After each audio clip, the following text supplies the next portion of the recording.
Amerika terus mencurigai Yoran sebagai orang yang paling bertanggung jawab atas hilangnya Natalie, Wak. Sampai saat itu di FBI nih, Amerika ini masih belum punya bukti yang cukup untuk menjerat dia ke dalam kasus tersebut, kasus Natalie. Satu-satunya perkara yang sudah bisa diproses secara hukum di Amerika adalah kasus yang penipuan tadi, penipuan yang udah dibayar DP habis dia kabur, dia bilang dia bohong tuh loh. Nah, akhirnya karena ada kasus penipuan, disinilah Wak celahnya. Amerika ajukanlah permohonan ekstradisi sementara ke pemerintah Peru biar proses hukumnya itu bisa dilakukan. Dicek nih sama Peru. Setelah melalui proses yang cukup panjang pada tahun 2023, 9 tahun setelah dia ditahan di Peru, Wak, lama kali memang. Permohonan ekstradisi tadi baru diterima. Diekstradisi lah si Yoran balik ke Amerika, ya kan? Nah, pada bulan Oktober 2023, Yoran menjalani persidangan atas kasus penipuan, Wak.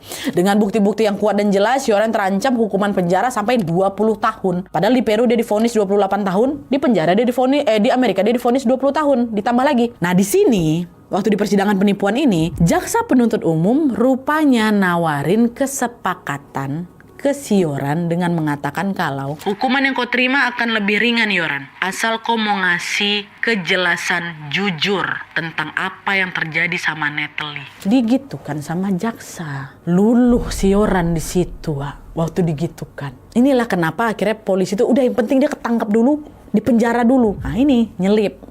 Kau mau jawab jujur nggak tentang apa yang terjadi? Kalau bisa kau buktikan, ku ringankan hukuman kau. Aku dia. Jadi Pak, sebenarnya malam itu setelah saya sama Natalie itu turun dari mobil di Pack di dekat Hotel Marriott, saya sama Natalie jalan-jalan Pak di pinggir pantai. Awalnya kami cuma ngobrol biasa aja, tapi lama-lama kami ngerasa nyaman.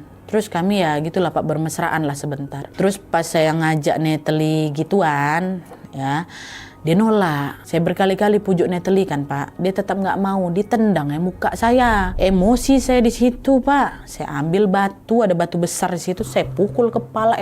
Pak berkali-kali. Nggak sadar dia langsung. Dah habis itu saya nggak tahu dia masih hidup apa udah mati. Saya langsung seret badannya ke bibir pantai. Saya langsung dorong dia ke tengah. Nggak lama setelah saya mastiin dia udah hanyut, baru saya pergi. Dan pengakuan itu Wak, diperkuat sama tes poligraf yang menunjukkan kalau memang yang di saat ini Yoran nggak bohong. Ngaku dia.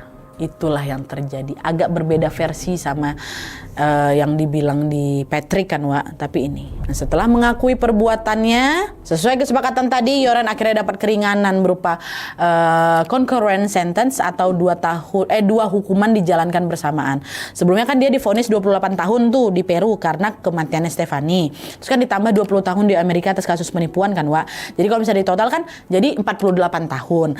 Tapi dengan adanya keringanan tadi, dua-duanya itu dihitung berjalan di waktu yang sama. Jadi waktu si Yoran ini di penjara di Peru, di saat yang sama dia juga dianggap lagi menjalankan hukuman penjara di Amerika. Jadi kalau misalnya 20 tahun di sana, berarti kau juga sudah menjalankan 20 tahun di Amerika gitu. Tapi sayangnya, meskipun Yoran ini akhirnya mengaku kalau dialah yang sudah menghabisi Natalie, Wak, bukan